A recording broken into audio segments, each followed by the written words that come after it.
I was paid a healthy bounty for Ringo and Curly Bill, and realized there was real money to be made. That's why I went after Henry Plummer.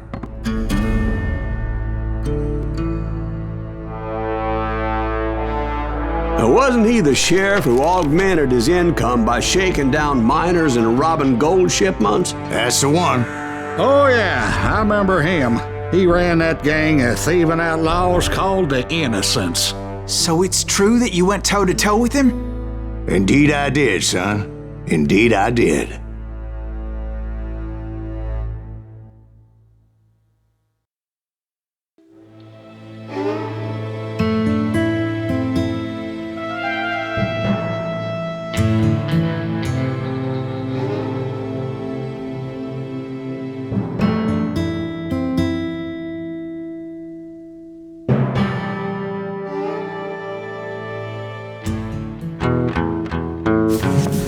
I knew I needed resources if I was going to track down Roscoe Bob Bryant, and hunting Plummer looked like a good way to get rich quick. As the local vigilantes exposed him as the leader of the bandits, and put a generous price on his head.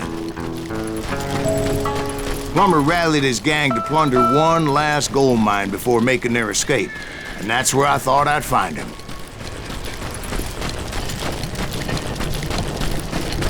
It makes me nervous standing so close to all these goddamn barrels of gunpowder. Why would you be nervous? No one has the cojones to come after us. As long as you don't light up a cigar, we're fine. Yeah, besides, George is up there on the right.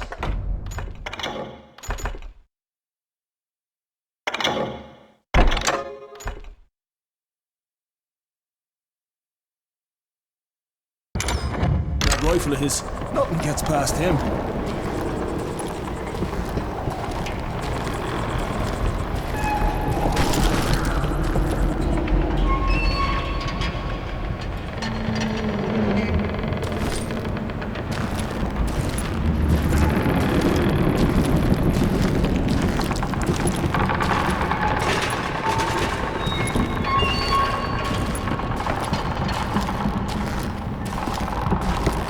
Yeah? Who the hell is that then? My late father pointed out to me more than once. God made men, and Samuel Colt made them equal.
I knew that dynamite wasn't mine, so I decided the polite thing would be to return it.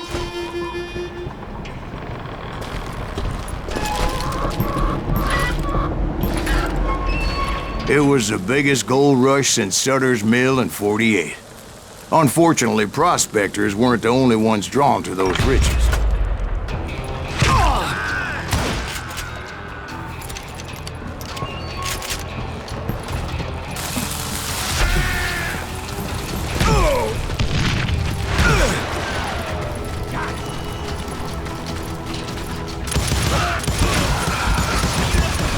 thieves and killers, robbing travelers and hijacking gold shipments.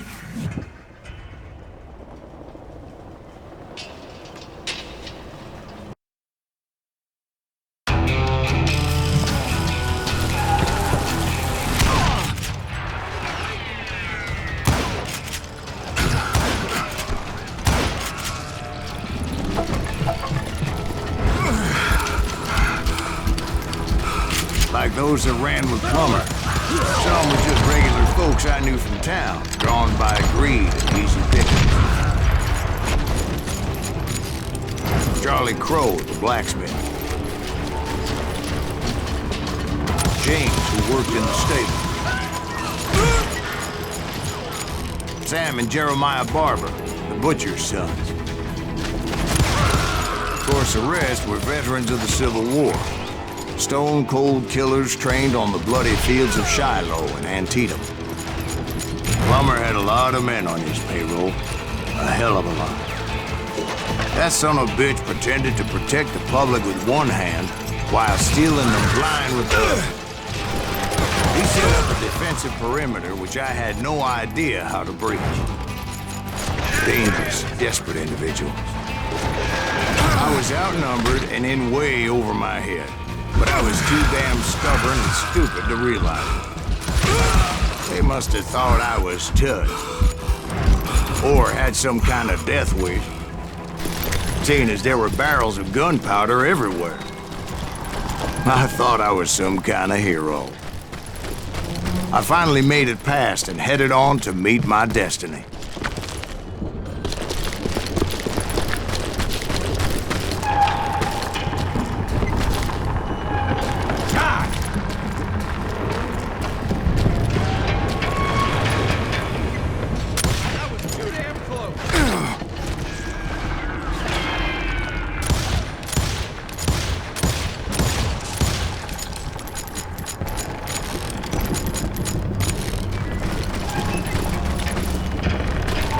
But first, I had something I needed to figure out. I had a few ideas on how to get into that mine, but once I made my decision, I knew there was no turning back. So my first thought was to enter the nearest mine portal. I saw an entrance. Made sense. Let's do this. It was the quickest way in, but that also made it more dangerous, Put that moron as there would undoubtedly be enemy pickets posted along the way.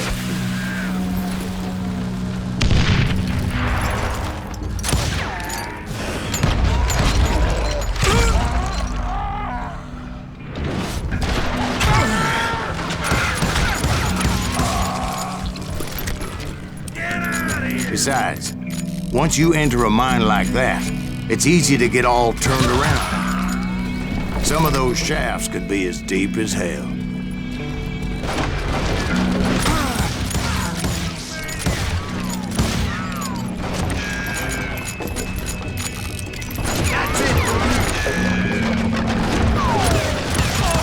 A single stumble or misstep can easily end in a deadly plunge to oblivion.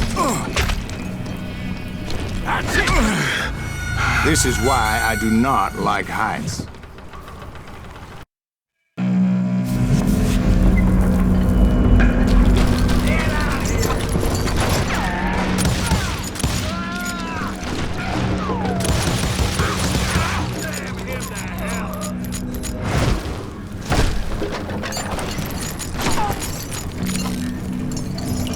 It's you or me!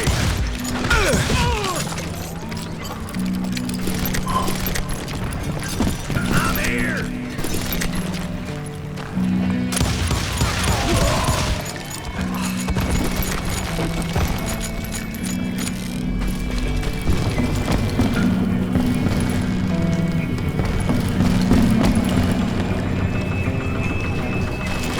Quick reflexes often make up for a lack of common sense. Luckily, I was never one to be easily bushwhacked. I would just need to be careful not to blow myself to kingdom come. Take that! With all that gunpowder and dynamite everywhere, a body has to know what he's shooting at. You hear me?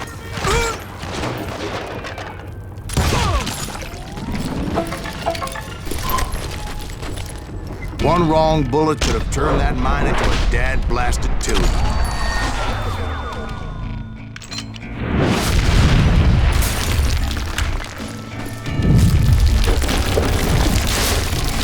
I freely admit that my plan of attack was not just moronic, but clearly insane.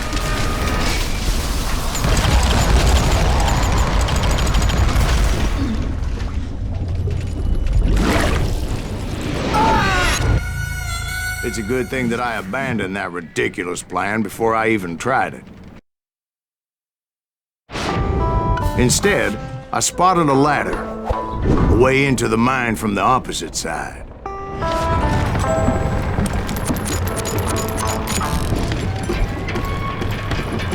It was a long way around, but that approach seemed more sensible at the time. Of course, being I had a problem with heights, that scaffolding scared the bejesus out of me. Climbing down that ladder required some caution. Because even though I had a younger man's reflexes, no man can dodge a damn bullet while climbing down a rickety ladder. I needed to make a leap of faith, which ain't easy when you're suspended between heaven and hell.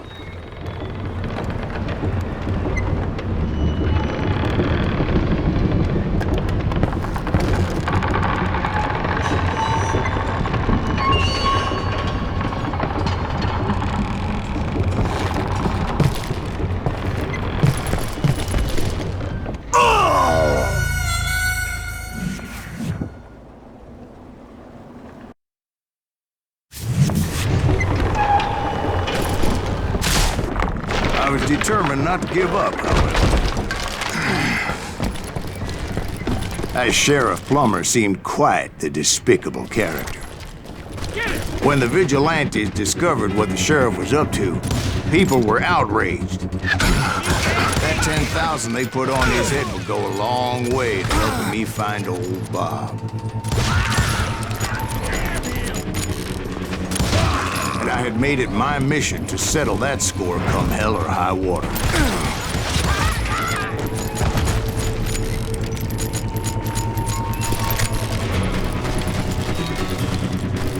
But first, I would have to make a choice. Take the elevator or climb the ladder.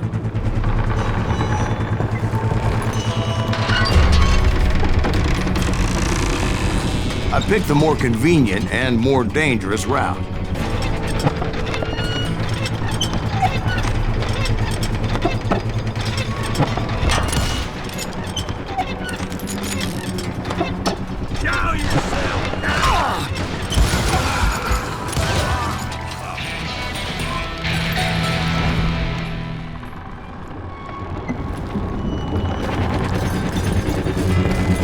Plummer was a mad dog killer, and the people of Nevada City deserved better. Nevada City? Well, I thought Plummer met his maker in Bannock, Montana. Right, well, he was the sheriff of both places at one time or another, but that's neither here nor there. The point was, taking him down would save a lot of lives, including my own.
Gonna blow you into next week! This day is just getting worse and worse for you.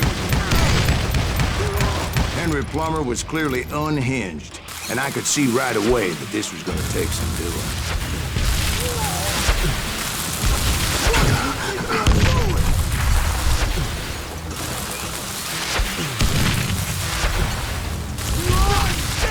I need some help here! Who said you could throw dynamite? Take this cocksucker out!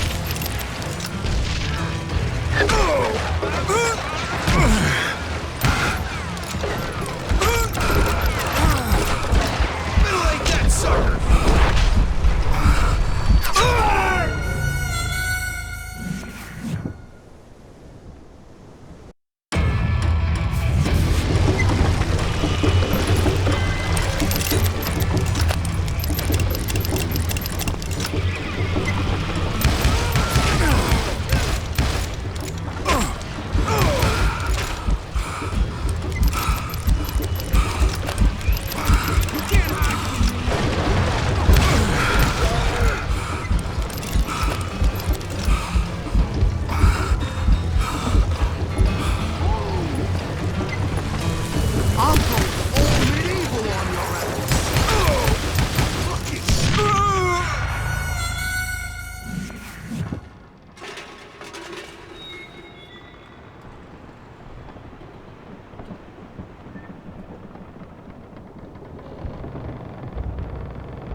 So that's how Henry Plummer died. Him and his crew were worth their weight in gold. And now, I was officially a bounty hunter.